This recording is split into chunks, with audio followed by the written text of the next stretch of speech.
Tonight, as I said, we turn our attention to art, and we are honored to welcome Jerry Saltz. He's the senior art critic and columnist for New York Magazine. He was previously the senior art critic at the Village Voice.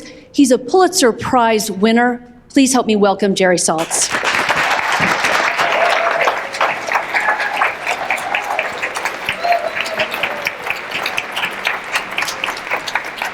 Hello, Vail. Thank you, thank you, thank you. I'm so altitude dizzy. I don't know what's going to happen. It means a lot for me to be here, coming home to a place that I'd only been once or twice before, maybe passing through. Do you know, can you hear me, or is it too echoey? We're good? As you may or may not know,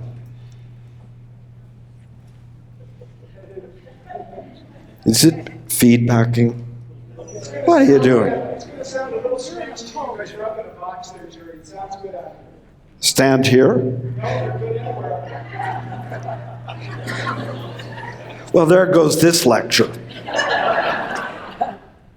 I passed through, and I think I rejected a lot of my past.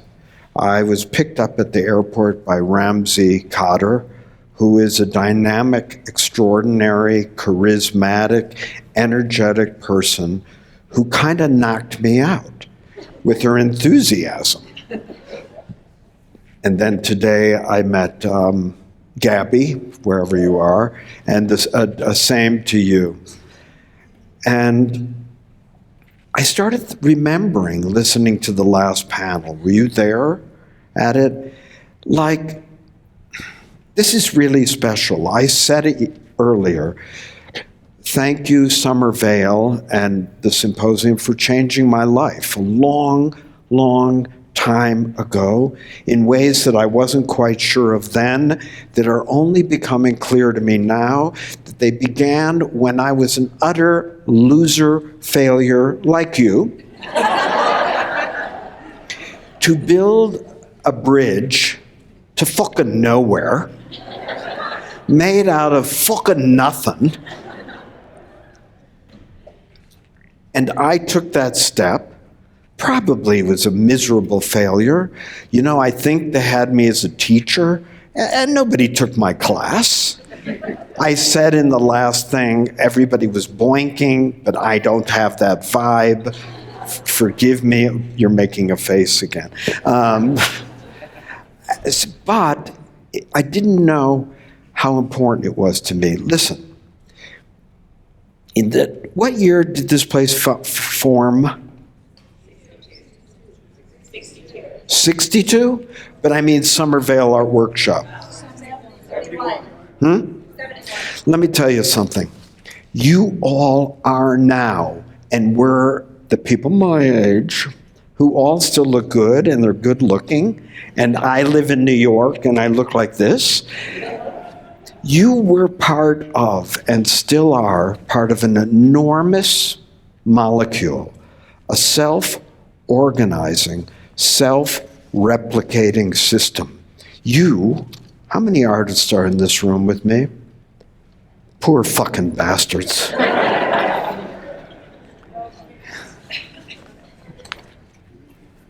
I forgot what I was going to say after I felt sorry for it.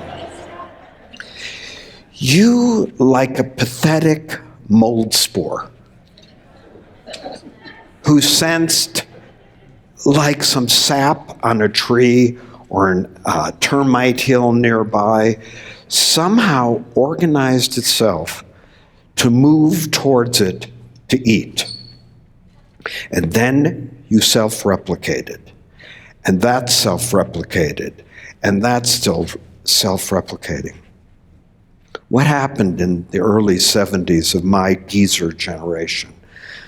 Looking back, maybe we fucked up everything after a while. But a glass shattered that is still shattering now, and we still live in that period. What was that glass shattering? Up until that point, only basically straight, white, male Jewish alcoholics, I can say that, could become famous artists. And it was mainly male, almost all straight, and I don't have to tell you that first came the civil rights movement, then queer liberation, and then, which really functions here, women's liberation. These enormous ideas, and what did they shatter? Obviously, the hegemony that there would only be one way. And more than that, in your pathetic sphere called art, it changed the game in many ways. One, there was only painting and sculpture, right? If you were like a printmaker, I'm a jeweler, bleh, loser. You know what you live with. I'm a printmaker. I make sewing. We now live in the world that you created, because go to any gallery, any website, you will never see just painting. Anybody that says, oh, I am just a painter, I only make abstract paintings, I would say, how do you know? How do you know, first of all, that you might not wake up tomorrow and decide to do a stupid stripe, or, you know, the flowers, or something on TV, or a performance, or a photograph. Right now, one of the great drawing tools on this earth is this miracle, right? You are sketching at all times, taking pictures of the dumbest crap. You can't believe it. I posted a picture of 2 muffins in the middle of the night because I was high on the altitude. But you broke and are breaking, and that hegemony of medium is gone. Nobody would blink twice if you said, well, I work with fabric, ceramics, dance, idiot photography, NF fucking T. It doesn't matter that it makes us all insane because they made so much money. And they had a good pandemic. But you could make NFTs. You know why? It's a paintbrush. It's a camera. It's a tool. It's watercolor. It's a medium. Artists use materials. And a digital file, we've more than established, is a material. 99% of the photographs you've ever seen in your life never existed, right? Because they're only in your idiot phone. Don't go to Facebook, for God's sake. Instagram has changed the game. It's opened and smashed down the doors that Randy and Jim and Jane, and I'm forgetting everybody's name because I'm nervous, they invented an internet and an Instagram. How? By reaching out these self-organizing idiotic tentacles. And you became what's now in the theory people called a rhizome. That is a kind of, what's it called? Not viruses. What's a mushroom? Fungi. You're a goddamn fungi. But the biggest organism on the planet, after 4.5 billion years in the universe, are fungi. They can take up all of the state of Tennessee, Kentucky, fucking Utah, for all I know. I love Utah. You grew out and kept self-replicating. Can Jane Gregarious, or is it Gregorius? Apologies, Jewish people, we can't say any name. Answer the question of, could you do a summer Vail now? You want to know my answer? Of course you could. It's incredibly simple. You have if a huge loser like me, with bigger than you, worse than you, no degrees, no school, kind of a drop out of everything, a long-distance truck driver, the only Jewish one, drove from New York to California or New York to Florida or Texas once a month. Why? Can you hear me right now? I'm worried. Because I was afraid to have people look at me while I was working. You ever have that? If somebody looks at you, it's almost like when a camera points at you, you go, hello. And so I had to exile myself. And I became a long-distance truck driver. And it sounds sexy and romantic, and it was. What, you're laughing at that part? Oh, thank you again. This one, she said she slept with somebody in 1975. You did. Yeah, she's going like this. I didn't. I was still begging. You understand? It's easy to become successful. It's incredibly easy. And I'm going to tell you a little bit of what I think it involves. First of all, you have to understand that art is one of the greatest operating systems our species has ever developed to explore consciousness, the unseen world. Bosch portrayed hell, your dreams, and the seen world. I mean, when you look at Vermeer, you're seeing the seen world in one way, and then when you look at, say, Rembrandt, yes, I know you always look at Rembrandt secretly and think, it's kind of brown. Kind of brown. If you work with me on Rembrandt, I can get you all the way through to understand he's more like Shakespeare. That like there's humanity there waiting for you that's already invented before you discover it in yourself. But don't work on Rembrandt. These realisms, they're all painting the same thing. If it's a Jesus thing, it might be like that. If it's a nude, that's men. We cannot help it. Pathetic. I'm going to say men, stop it. You had 50,000 years of naked ladies. Maybe leave the subject alone. You did some great work. It's over. Just for a half generation. Nude male photographers, photograph yourself. Huh? Men are never shown that. We're always shown you. Why? Because we're hysterical and terrified. Oh my God. Art is one of the great operating systems ever developed by our species. Once upon a time, we all know that the species that existed before us called Neanderthal. We now know they had a fairly advanced material culture. They made hand stone axes and other cutting devices. That's not enough. But think about this. It required 2 or 3 different types of material to hone 2 or 3 types of edge. And the materials they used are never from the same spot.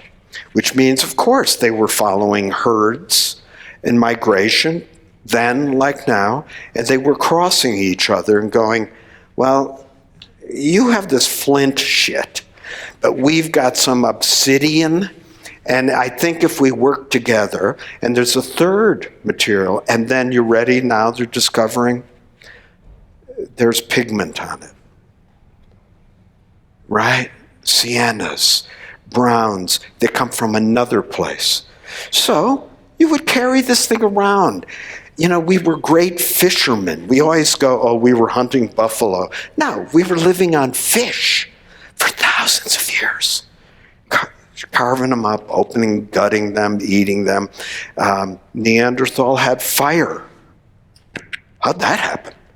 Well, this operating system that you work with is as old as that, is as old as we are, and was here in a sense before us. Maybe art is using you, you dork, to speak. Don't you often feel, remember what Bob Dylan has said? Yeah, I don't know how you write a song like Hard Rain's Gonna Fall. Where does that come from? And we're all, Cindy Sherman has said, I never know what I'm going to make until it sort of manifests itself to me. You never fucking really know. When you set out to make a perfect Agnes Martin grid with a gesture and a gesture towards, the rainforest, how boring, no offense, but go on. It's okay with me. The idea is work comes from work, not from your brain. Making good, thinking about making is crucial, but you have to make your work in order to know what your work needed to be. I never know what I'm going to write until I write it. This makes you and me horrible people. If you live with an artist, or you are one, you know there can be days, hours, weeks on end where you live with no skin, like a naked mole rat, or whatever those things are called. You don't have eyes. You're just like a lantern tipped over in the rain, and it's popping and crackling. And I would tell you, if you are an artist that lives with a non-artist, and non-artists, God love you. How many of non-artists here live with an artist? Oh, Lord. Well, then you know what they're doing.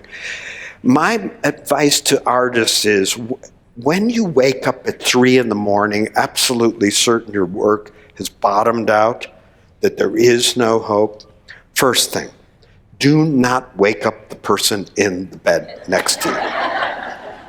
Bad form. You've done that for a few years. They've tried to reassure you, oh, honey, it'll go great. You know, you have the biggest one, you have the best one, whatever we all need to hear, we're pathetic. And I'm going to get to how to cure what happens to you at 3:15 in the morning. Well, maybe I'll tell you now. So 3:15 in the morning comes, it happened to me. I got off the damn plane from New York. I'm a god, bulletproof. Here's Jerry Saltz, man of titles, returning to a place he doesn't remember because he's too mighty to dare, participate in anything. And then, of course, I'm listening to Gabby and I got freaked out. In the middle of the night, after drinking this much water and going to the bathroom that many times, 37, whatever, you start thinking your work's no good, right? So I'll call this, in a euphemism, a suicide meter, but not really, okay? And that is like when you start saying to yourself, and I'm going to ask you all in a minute, what those messages might be. Like I'll go, and my suicide meter will go, well, you're sort of a dummy. You never went to school. You have no degrees. You're nodding. Do you have a voice that speaks to you, the demon? Many demons. Do you want to name it, or is it just too horrifying? Too hard. Here's what she's thinking. I don't know what I'm doing. It's all a fake. I don't really have any ideas like that. Oh, she's crying. I do that too. Call me. Last night, Jane, what are yours? Oh, I have them. 3 o'clock, everything. 3 o'clock, everything. Soup. Anybody else have some that they wonder? I'm not original. There's many demons. There's too many to name. There's a lot, but we have to name them. When you name them, they're generally kind of stupid. They speak in a voice that was given to you long before you became conscious of it, and it's mainly because you're too short, or your hair is too bad, or your ankles are no good, or all of you don't know how to schmooze, this one only, it goes on. So what I would tell you to do to escape this, my loves, and mark me on this, as the suicide meter's going up, like, I don't really like Rembrandt, I don't go to the openings. Everybody's looking at me and I have a little bit of bad breath. I'm not hanging out. And your suicide meter's going. It's like, I'm out of ideas. I'm just repeating my damn self. I'm copying. Right here, when it gets there, I want you to go, I don't know what I'm doing. Didn't go to the right college. I don't live in the right place. The person I'm with is destroying me. I would say what you do right when you get to the middle, you go, but I'm a fucking genius. You have to be delusional, absolutely, utterly insane. When we make our work or look at it, my loves, we're already half mad. And you know, if you've worked, that if you stop working and somebody comes past you, you'll say, you almost want to go, hey, am I okay? Like, have I lost my mind here? I'm like making art about butterfly genitalia, and then I sewed some hair into it and took a blowtorch to it. This is the ancient, never-ending operating system that we devised once upon a time to paint what we looked at more than any other thing for 200,000 years, and that is mammals. And who here has been lucky enough to stand in an old cave and see one of those paintings? You are lucky men and women. It's life-changing. You understand immediately it's not the bullshit of male mumbo-jumbo shaman bullshit. These are people that knew what every animal looked like when it was in rut, when it's in estrus, how it looks when it's feeding, how it looks just before it sheds its antlers, how it rubs its antlers, how it moves, how it, as you know, they had perspective. We did not invent perspective in Florence and Rome in 1414. I mean, we're so full of it. We became addicted to it then. Only the West, if you think about it, that beautiful, erotic, sexy space, that all of you might still be using that convention. There's nothing wrong with using conventions. You have to make sure they're not using you. So if you're painting the photograph, are you just painting the photograph, or have you at least had a little ad-libbing in it? It drives me a little crazy, some of the photographic painters. It's like you see the 35 millimeter lens. There's nothing real in it. It's just being dexterous. Well, you know what, motherfuckers?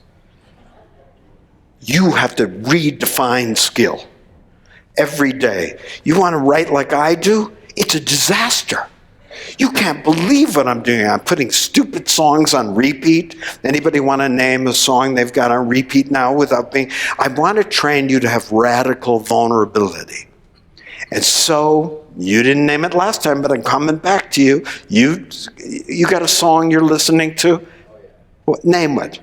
It's a David Bowie with the Dandy Warhols remix of one of my favorite Dandy Warhol songs. He did it. He went to David Bowie with an Andy Warhol song. So it's hip and it's cool, but it puts you in touch with something and you get lost in it. You know, people my age, I just listen to Dylan, whatever. And Metallica, sorry. How did I get here? You are following, we talk about the muse. You talk to your friends and you go, you know, I worked all day today and nothing came. That happens. Many other days you work all day and something came to you. That's what I mean.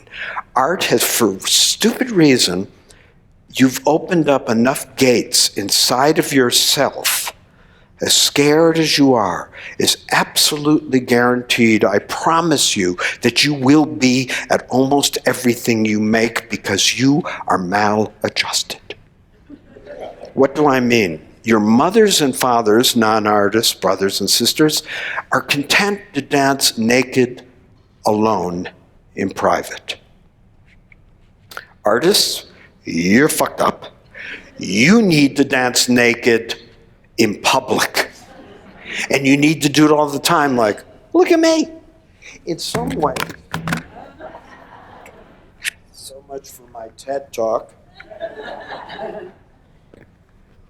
In some ways, tell me if you can hear me or not, you know, In some ways, isn't it true, and does this work still? He's going to touch me, and I don't, are you vaccinated? Okay. Oh my God, very embarrassing moment. I like this guy, actually. Thank you. Testing, 1, 2, testing. You're good. Thank you, Chris. You know what? Just here you are. There's your painting or whatever stupid art over there. And here's your audience. You know what your art is actually doing, you big babies? It's looking across. Your art is looking across the room and it goes, I saw you looking at me out of the corner of your eye. That was you, wasn't it? Get closer. Come closer. I want to commune with you. We would never say shit like that.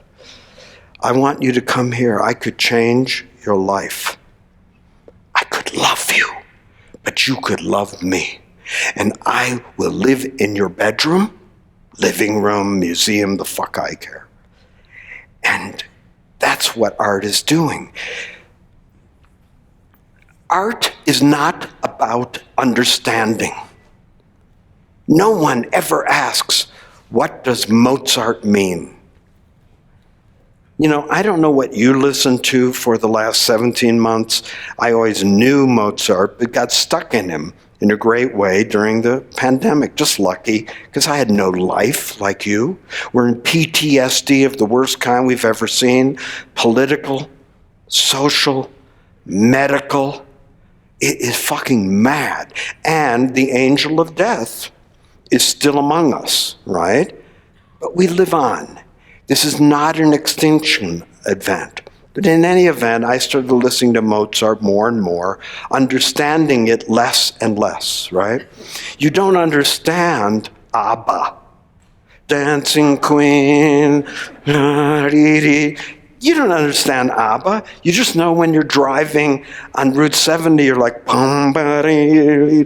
or David Bowie or whatever song you're listening to. Art is about experience. Pleasure, my loves, is an extraordinarily important form of knowledge. And in the West, more than any other place, much more than in South America, Africa, Asia, much more, there's a prohibition, right? A Judeo-Christian prohibition against pleasure as an important form of knowledge.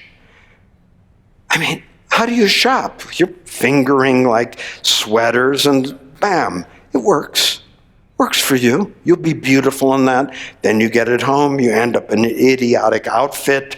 You show up in public and you go, I don't know, this morning I thought this was an outfit. And then you see a picture of yourself from 30 years ago going, oi. This operating system is using you as much as you are using it, and I need you to be, you have to have courage, kids. Courage is inside of every work of art, even a crappy work of art. How is courage there? How? Because somehow you, this bad artist, or maybe a good one, I'm not a good one and I'm not a bad one, but when you read my work, somewhere in it, you glean this Neanderthal or deeply human thing that I was brave enough to do it. Now, you want to show that courage. That's not a good thing. It's just something that's required without being, and this is more for men, an asshole. Like a lot of times you'll have men going, I love painting like this, wham. I'm just expressing myself. I won't talk about my work. You talk about my work. And you want to go, shut the fuck up. A rule in the art world, rule number 27, try never to be dickish, okay? Just stop it. I forgot how I got here again. Courage. We know every person who ever made anything is in a combination of several places. One is pleasure.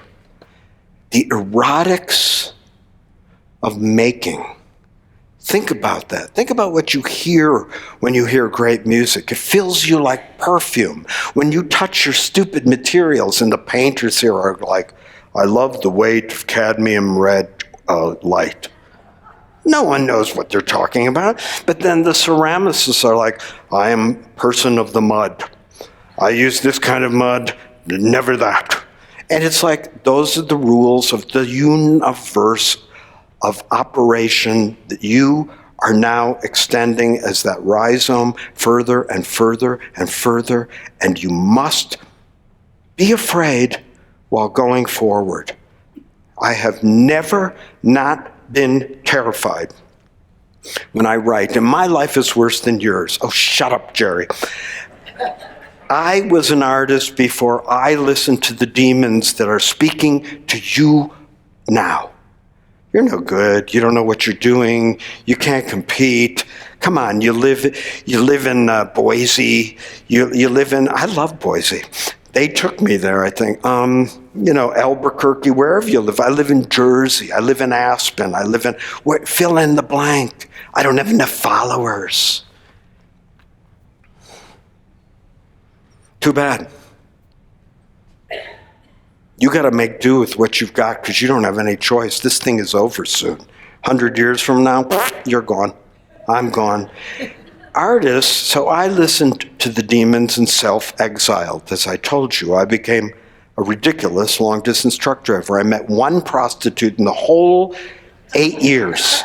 And the whole purpose of this, like, I know, am I pathetic? Older men, we just don't, and I always swore I'm going to sleep with everybody. Every night I'm going to be like romantic midnight cowboy. First night on the road in Florida, a woman looks at me in a Days Inn and goes, "Would you like a date?"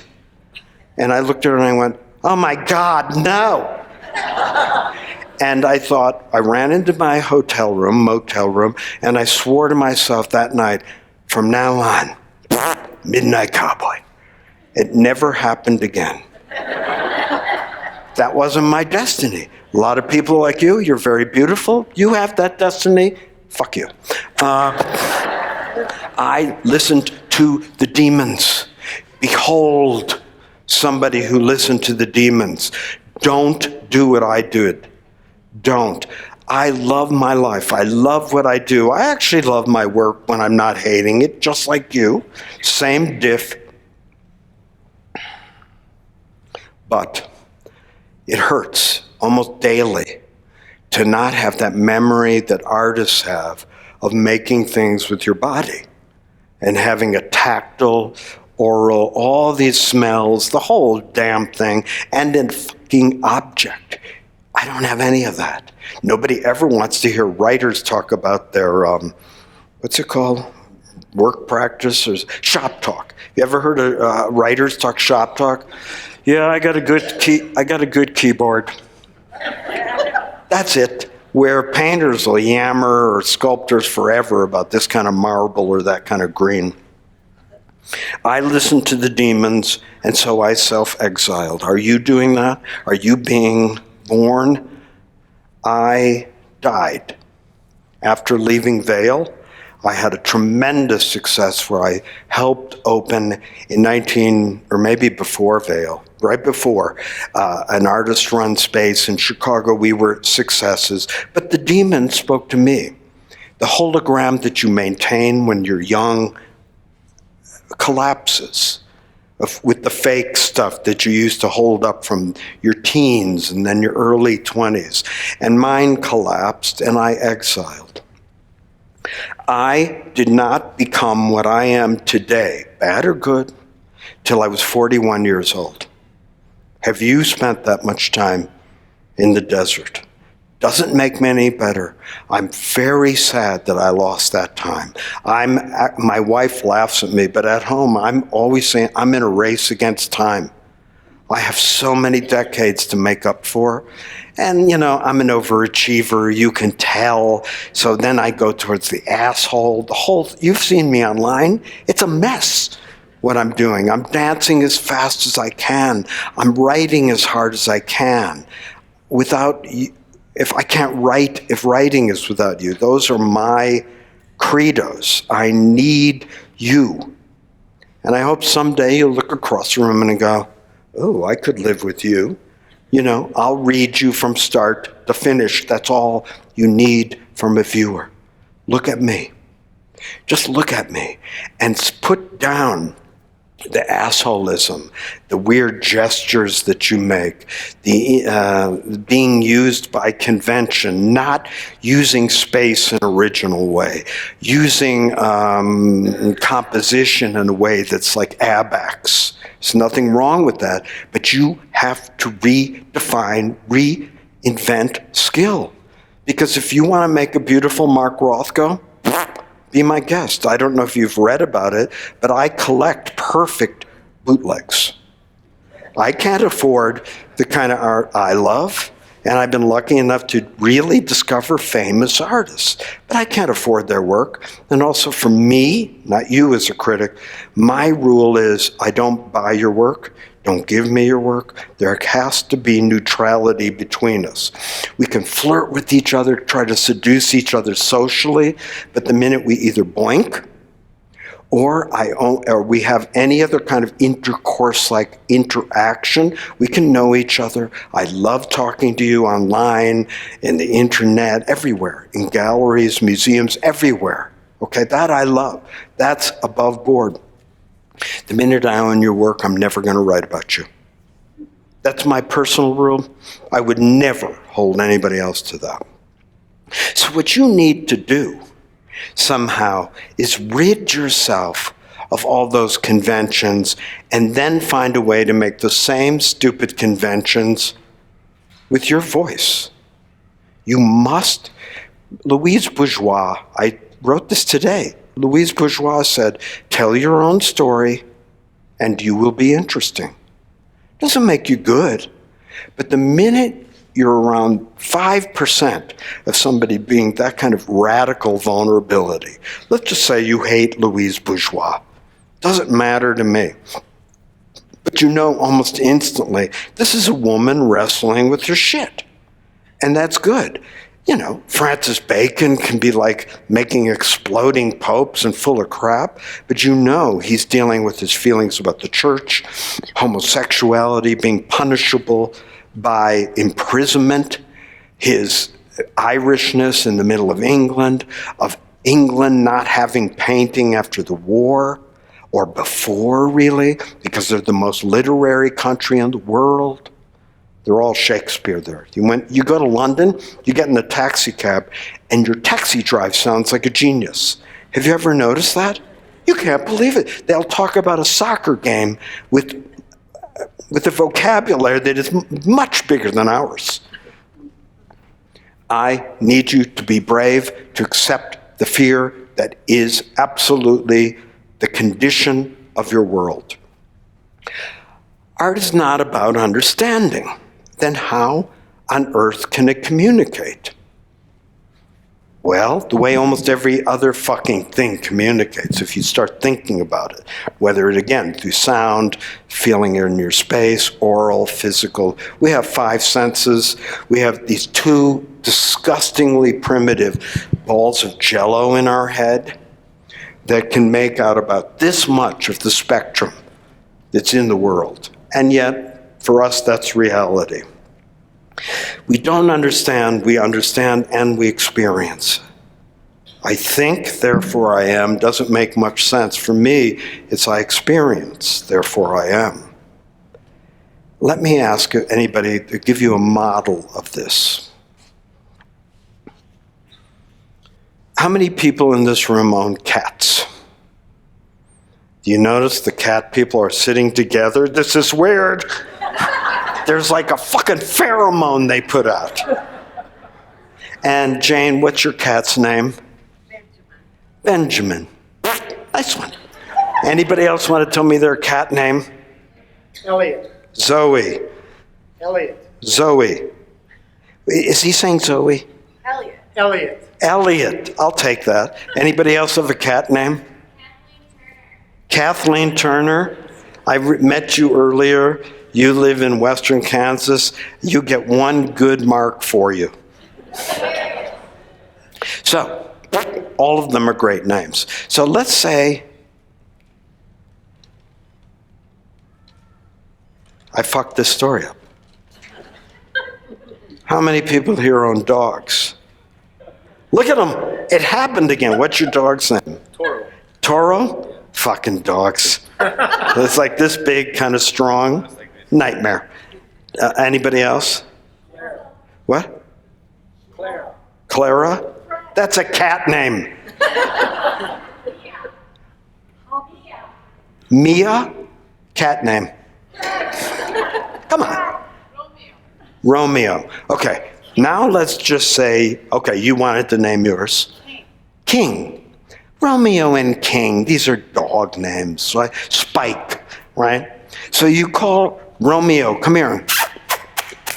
And Romeo will stand up, come to you, wag her or his tail, put her or his head in your lap, slobber needily all over your damn trousers, and do you see what's just happened there?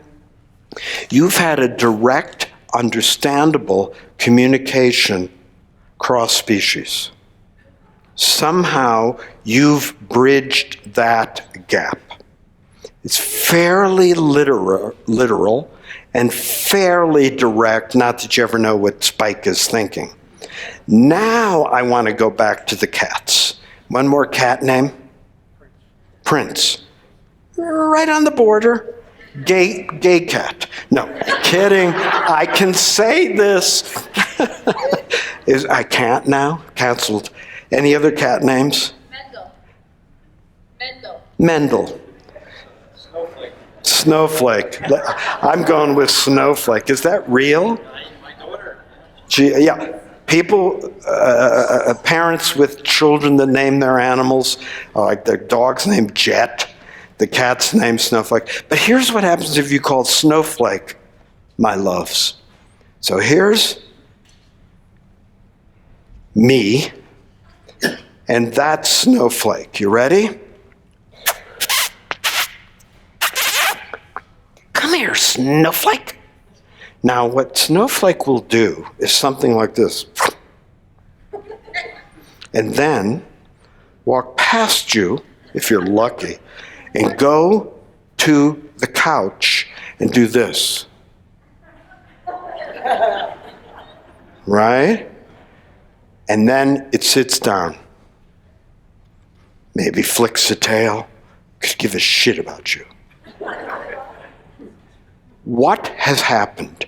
Examine that. What did the cat do? My shaman, modern shamans, scapegoats, sacred cows, gypsies, you losers. What did the cat do different than the dog?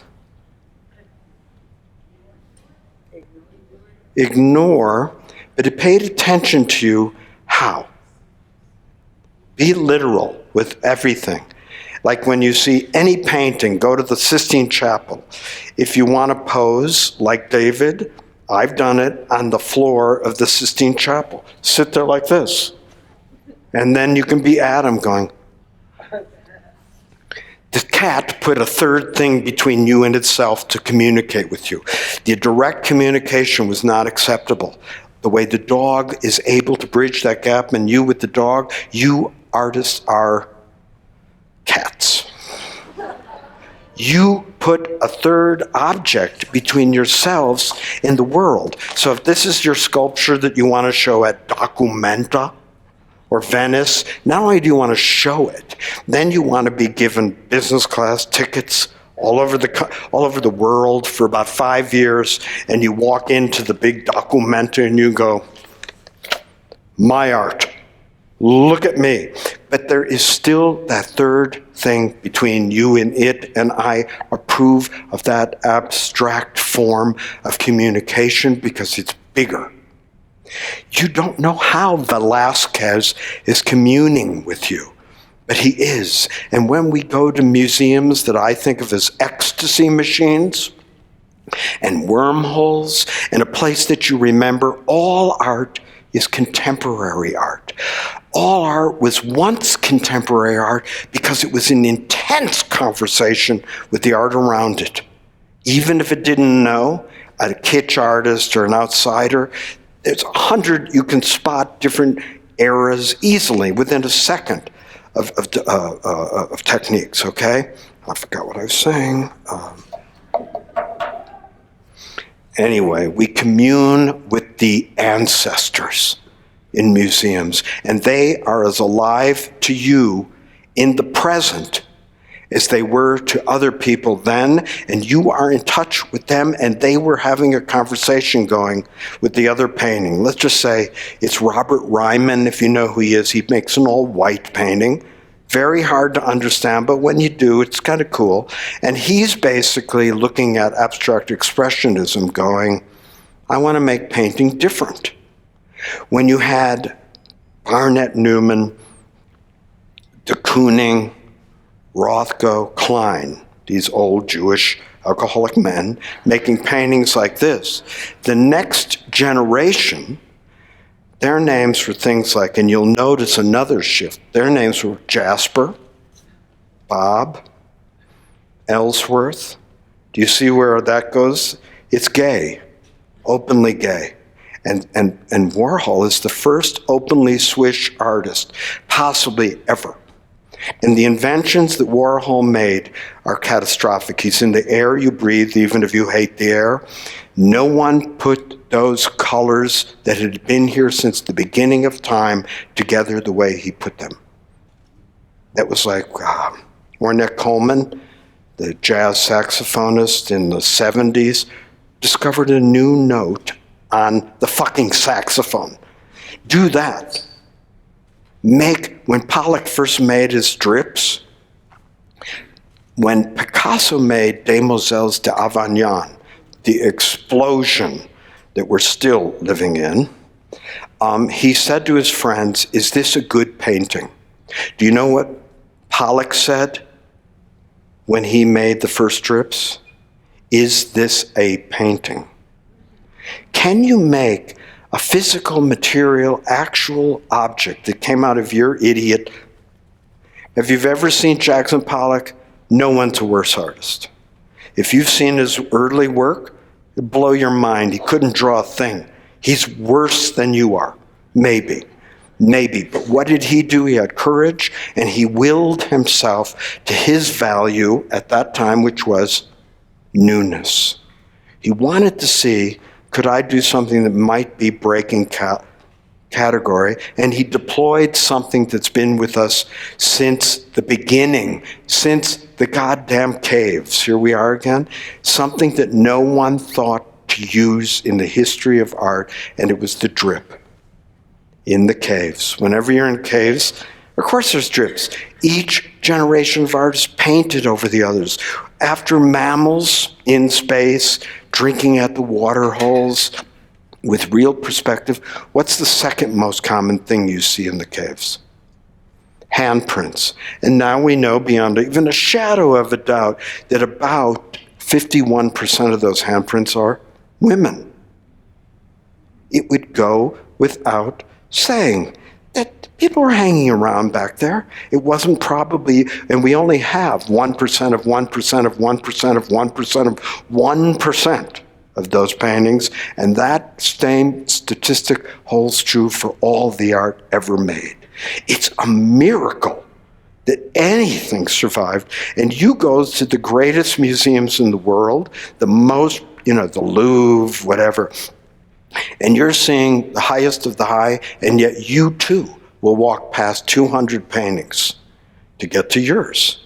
You might walk past 20 Goyas at the Prado. If I gave one advice to young people, it would be right after you leave school, get your money together, go to Madrid, get a crapola hotel, spend 3 days and 3 nights only in the Prado. Nothing else. It's small. It's simple. Do this and it will change your life. You can't not have it change your life. You are screening out some of the greatest artists in the world, so that's what Pollock did. And with the other thing that Warhol did? Think about it. He didn't just repeat images that was brand new.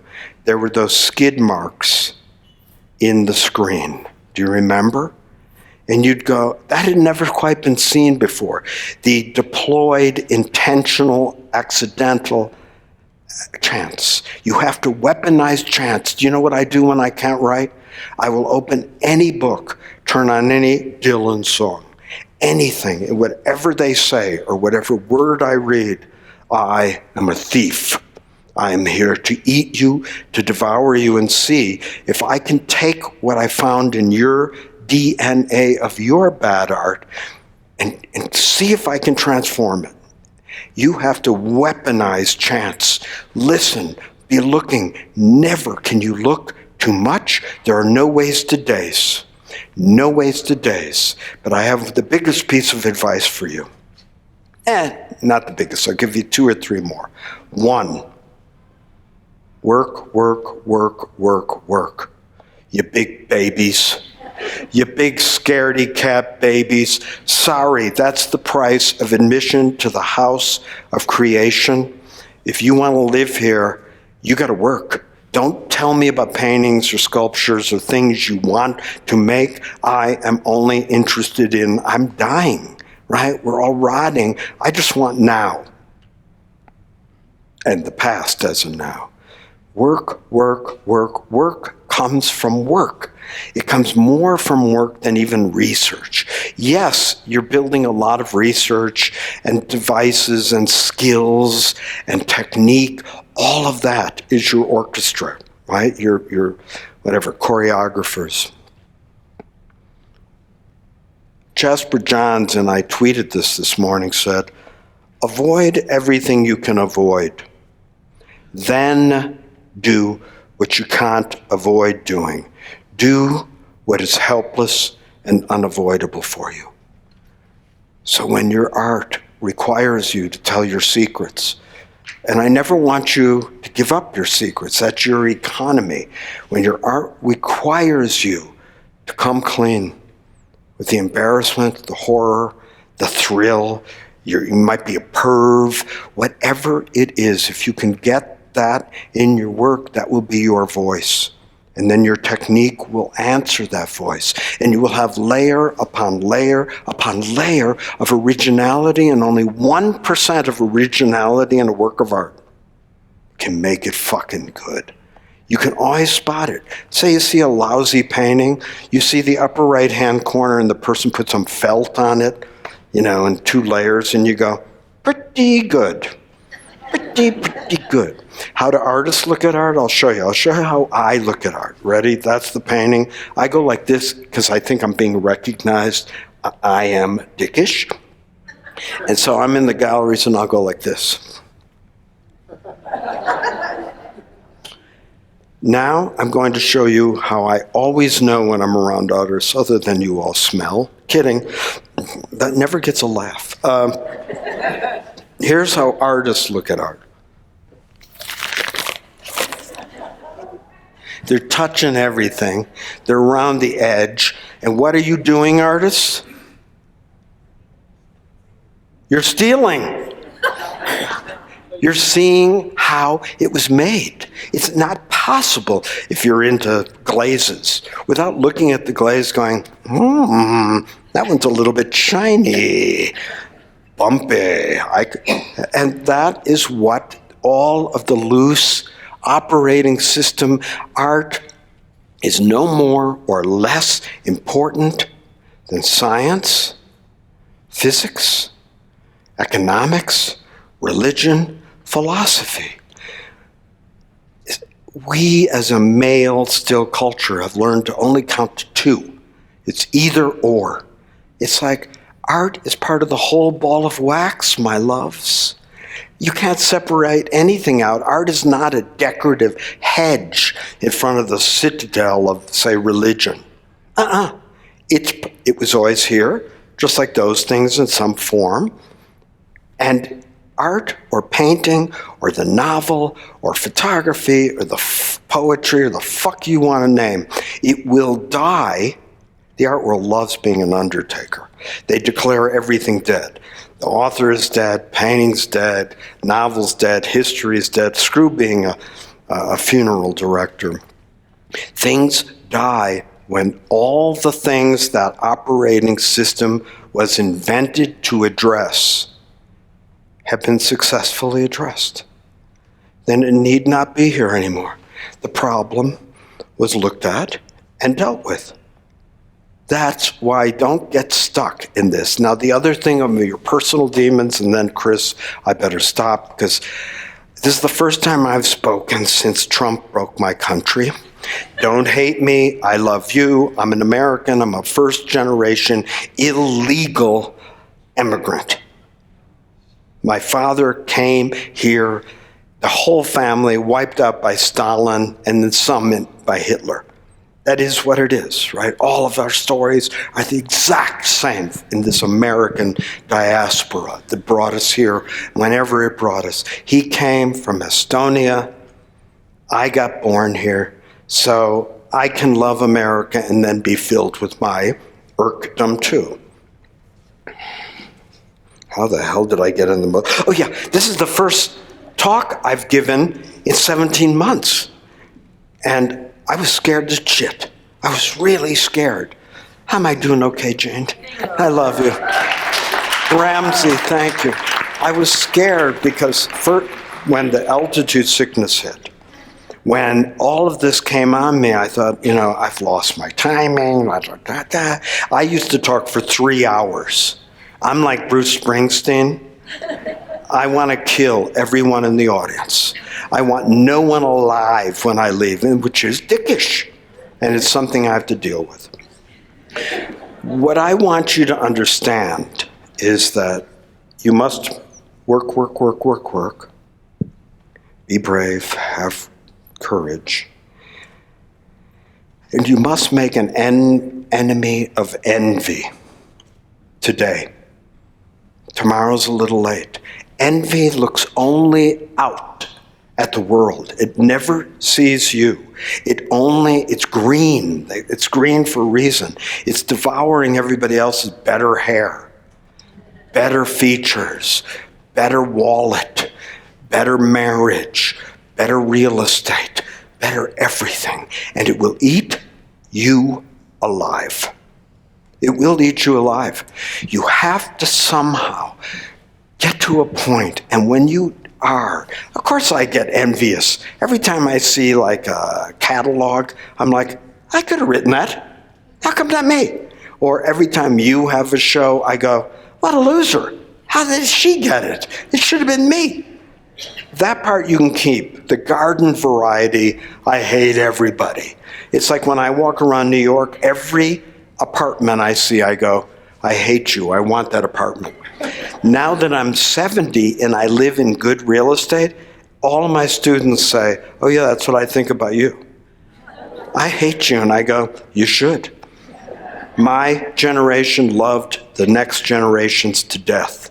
I wouldn't mind seeing you guys to break some of your connection with your parents. I'm sorry, Mom and Dad.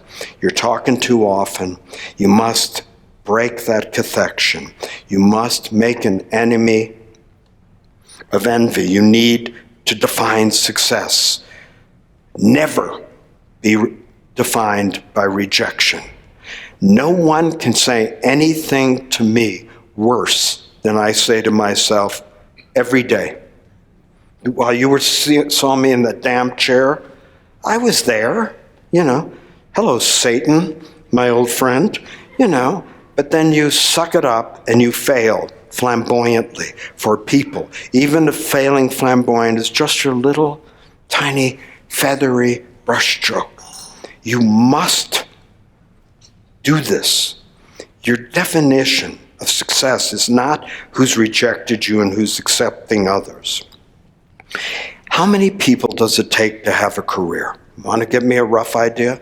I come from nothing, no education, no nothing, suburbs of Chicago, Jewish, not even a piece of art, nothing, hated art. And then I fell in love with it and had to be around it and wanted to be saved from the trucks, okay? How many people does it take to have a career? How many dealers do you need, artists? Name how many dealers you need. Be brave. Fail with me. One fucking dealer. You cannot pull the wool over one idiot dealer. Come on. I have pulled the wool over editors. Then they discover you, and you're shoved out until you find somebody that likes you. One dealer. How many collectors? You say 5. One good one. Anybody else? I wouldn't mind going with 5 to 7. This is the collector. You don't sell your work for a fortune, but he or she sticks with you in the bad times and the good. Just like that weird dealer you faked out. When you're having shitty shows, she or he goes to their friends, "Oi, they're making stripes again," but they have enough faith in your dumb stripes to wait till you get back to triangles, okay? So you now need one dealer, and we'll say 6 collectors. That's 7 people. How many curators do you think you need? Somebody will put you in a show, yes? 0, hey, eat me. No. I think it wouldn't hurt to have 1 or 2 squirrely people about your age that are servicing your generation, whether you're old, middle, young, emerging. All artists are always emerging, that they stay up late with you and they have ridiculous ideas about your work and they share it and you always go, yeah, I never knew that. It never occurred to me that my work is about scrambled eggs in the sun. So you now need 2 curators. That's 9 people. Finally, how many critics? If you say 0, you're out. What's your name? End of career. People say I have the power to make and break careers. That's absolute bullshit because I've tried. I have tried to end certain pretty major careers. Nothing. I've tried to make artists that are very unknown, and I'll write 2, 3 times about them, and there's nothing I can do. There's just nothing I can do. This is cosmic. You can't, one voice no longer controls anything. There are no bullies like Clement Greenberg. You did not want to be in that art world because if you weren't one of his 11, you were screwed, man. I wouldn't have been in it. Any woman, any black person, any Hispanic, any queer, you're not in that club. It was over before you began, and we couldn't articulate it until the summer Vail era. This might be a small strata, summer Vail, and Vail in general, in the Grand Canyon of art. But when you've gone to the Grand Canyon, somebody might show you a tiny little strata and layer. And then you're like, wow, that's small compared to 800 million years right below it, and then 300. But right here, the guide will go, insects developed right here. That's all it takes. It's so easy to be successful. Woman up, man up, grow a pair of whatever you have to grow. Get to fucking work. Why, God? I better stop. I've gone hysterical. I'm going to be honest with you before I answer a few questions. 1. Thank you so much. He stopped me. No. Okay. I knew it. I felt that coming. All right. Here's my rules on questions. If you want to ask me questions, I'll give short answers. Anybody stand up and make a statement, fuck off. Just the psychotics like me stand up and have to make a statement when the questions start. But you ask a question, I'll try to give a short answer, and we'll take selfies outside, and you'll all get into graduate school. So before we go to questions, we are at 7:30. I realize some of you have made plans, so now is a great time to get up. Thank you so much for coming. We're going to stay for another 15 minutes to take some questions. We have some dessert, and the bars will still be open. I omitted a very important thank you. I was worried because we started late. I want to thank Molly Eppert and the Town of Vail Art and Public Places, who've also been our co-sponsors. Molly, thank you so much. And now, raise your hand if you have a question. Keep it simple, stupid. Yeah, you have been saying that this program changed your life, right? I would like you to go back there and tell me exactly what happened to you. What happened to me by Vail changing my life, and I didn't know until I came back here, was here about 18 hours, and I was listening to Ramsey kind of talk about its specialness, and I told you that I distance myself to always be moving forward. It's my family dynamic. We shut each other out. I went 18 years without talking to my parents. I love my life. We never had a fight. That was my game. You have yours. Somehow, I came here and didn't know that they were forcing me to do whatever I wanted. Anything. They gave me a class to teach. Nobody took it. And it didn't seem to matter.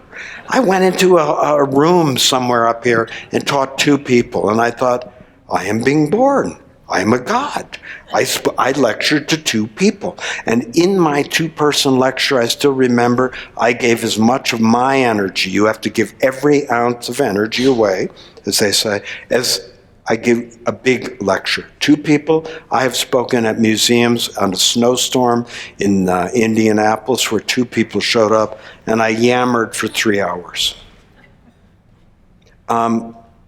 It's very easy to become successful. All you have to do is be a vampire. Stay up with other vampires like you every night, even if it's online, approximately your own age. You must protect each other and form a gang. Never let the weakest vampire be hit, because a lot of people in your vampire coven think you are the weak one. And you don't play that game. You show no space between you, even though you hate the other person. You can take over the world that way, and it's happening more and more. Be on stupid Instagram. Don't only post your goddamn work. Be interesting. Don't be boring. If you like to take a picture of spaghetti, take it. I hate food pics and dogs, but that's me. I allow children because post the pictures that are on your mind. It's a form of public drawing. And how many people in this room have either liked a comment or liked your work? Raise your hands. Look at that. I'm watching. I'm watching you. I'm a vampire watching. I have no life. Al Davis, who owned the Oakland Raiders, I use his motto, which is, it's a tunnel of life. I'm not part of society. So for me, I go out. I've never gone to more than 10 sit-down art world dinners in 10 years. Why? Because you don't know it, but I suffer from what you suffer. Terrible bashfulness and shyness. If I sit next to you after an opening, here's my one thing I'll go, hello, what show did you see? And then I'm out of shit to talk about. I'm not going to talk about politics or F1 racing or anything. And so I'm boring, so I run away. I'm lucky to be invited to all of them. If you see me at these openings, what I do is I walk around with a beer. I might have 10 beers a year, but I walk around with a beer or water, and I'll be really nice to you. And then something in me chimes up, and I literally will look at you and go, I need to go now.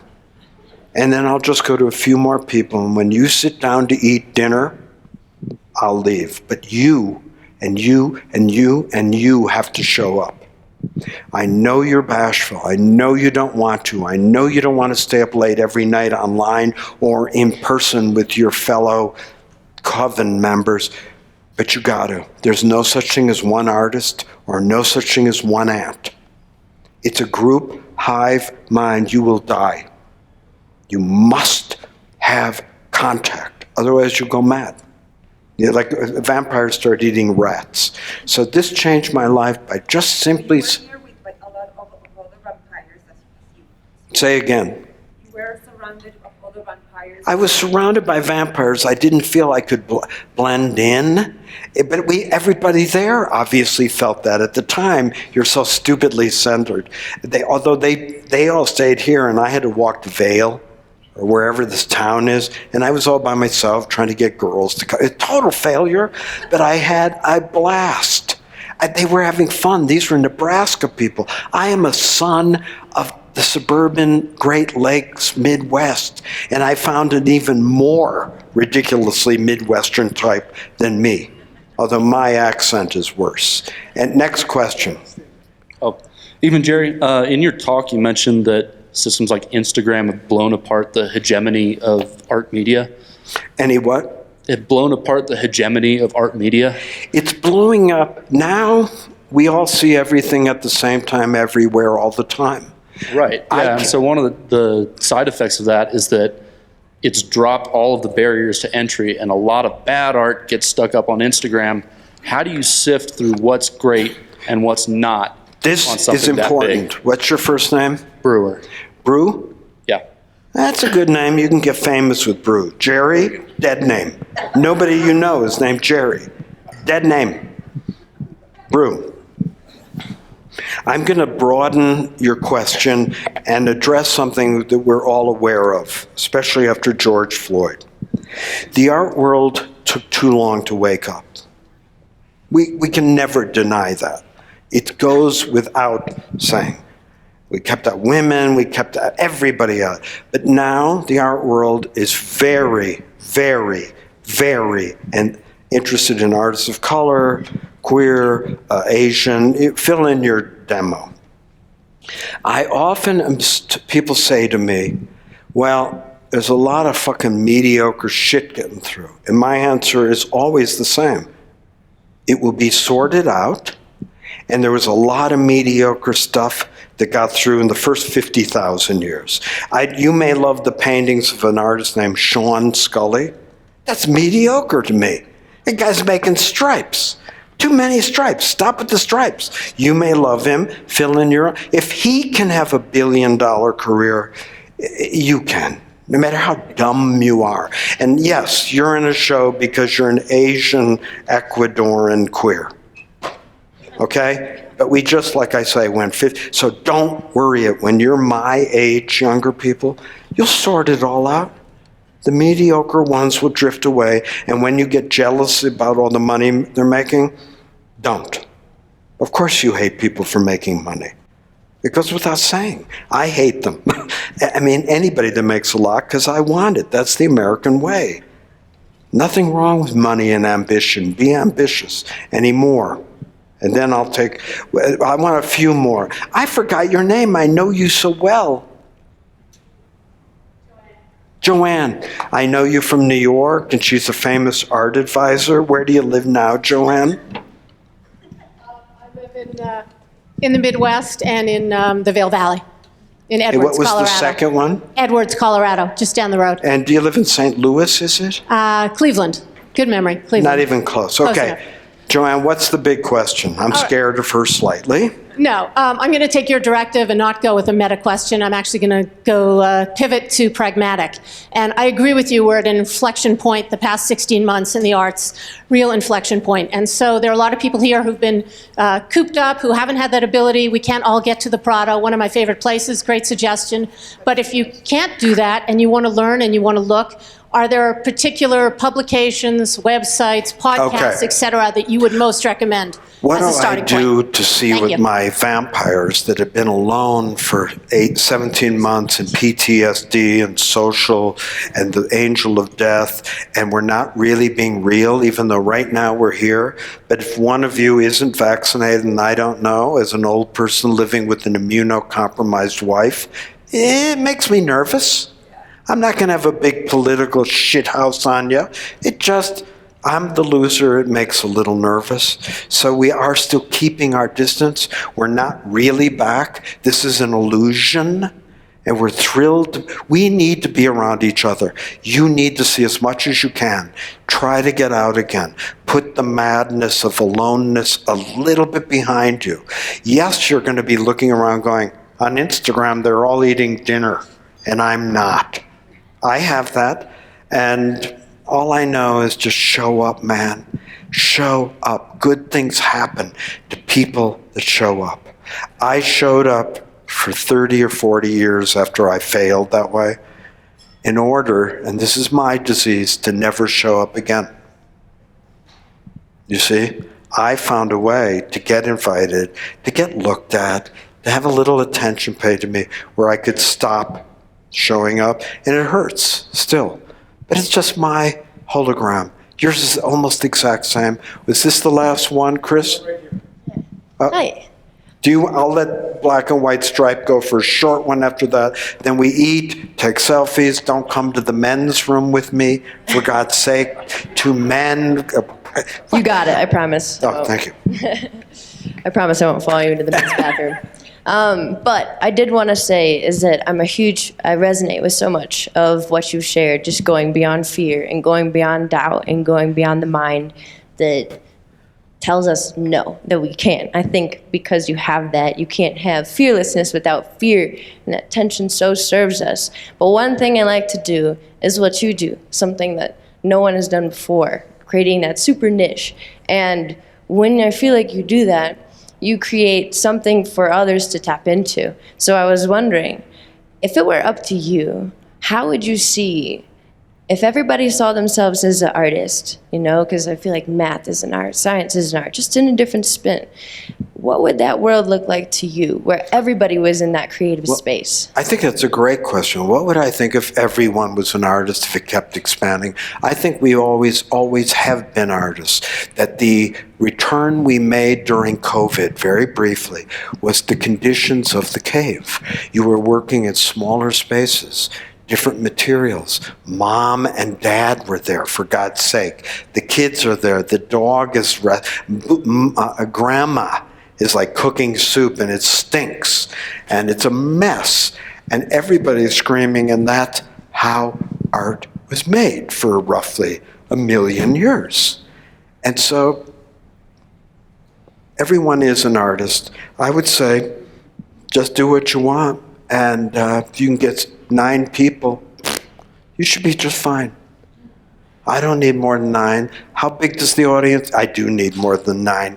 How big of an audience do you want? You want a Jeff Koons, Andy Warhol one, a big worldwide Picasso one? Is that really what you're into? You ready to lay down the sacrifice that takes of traveling and like this giant machine? I don't know if you are. Maybe 300 people. My definition of success is not happiness or being famous. I'm sort of famous, but I'm always unhappy. I'm always walking around going, my pants are too tight again. What a mess. My definition is not money, although of course we want that. And it's not immortality, because you're just looking at somebody that believes once I'm dead, game over. I'm not interested in being part of the conversation after I'm dead. I'm only interested in the present. My definition of success for you, as it is for me, is time. You have to have the time to work. You have to have the time to make your art, to somehow get out of the 5-day-a-week job, to get down to a squirrely 4-day-a-week where you're lying to the employer, until you finally land a phony baloney job like me or a teacher, which is beautiful, and you're working 3 days a week, you're home. You're no longer depressed for 5 days. You just feel okay for a few. Okay, one last question. Could you speak up? I have terrible hearing. I was going to cut it off there, but you asked for the... He keeps doing this to me. I haven't been... I was just going to ask your opinion of art as a way to bring attention to important issues like climate change and other social issues, and if you could highlight 1 or 2 really interesting examples. Okay, here's what I think. I think that artists do not, I'm going to insult you. I don't think you own the meaning of your work. I just saw some black and white photographs of clouds. Totally boring, in a big wig New York gallery. And the dealer runs up to me and goes, "These are clouds over Ferguson, Missouri." And I went, "No, they're not. These are boring, generic clouds." You have to be able to embed thought in material. Job one for the artist, okay? It can't only be in the idiot press release, because when you're dead, those things disappear. No one knows. You can't understand 90% of them anyway.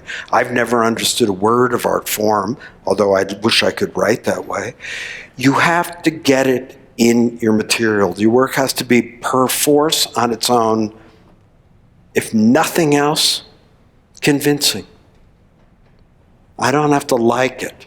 Sean Scully is convincing for me. I don't like him. So my answer to you is be careful that it's not all in the label and the explanation. Keep it simple, stupid. And my last thing to tell you before I go to the bathroom alone, and is finish the goddamn thing. Don't goddamn get stuck working and working. Yeah, fuck you. Finish it. I have 7 days to review a show on Byzantium. You think I know shit about Byzantium? I know nothing. The catalog's this thick. I read one page, I look at my watch, and I go, I don't have time.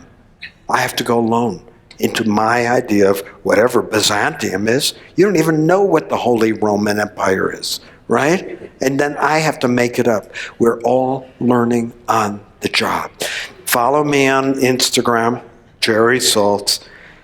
I'll be watching you, okay? And be nice. Okay, thank you.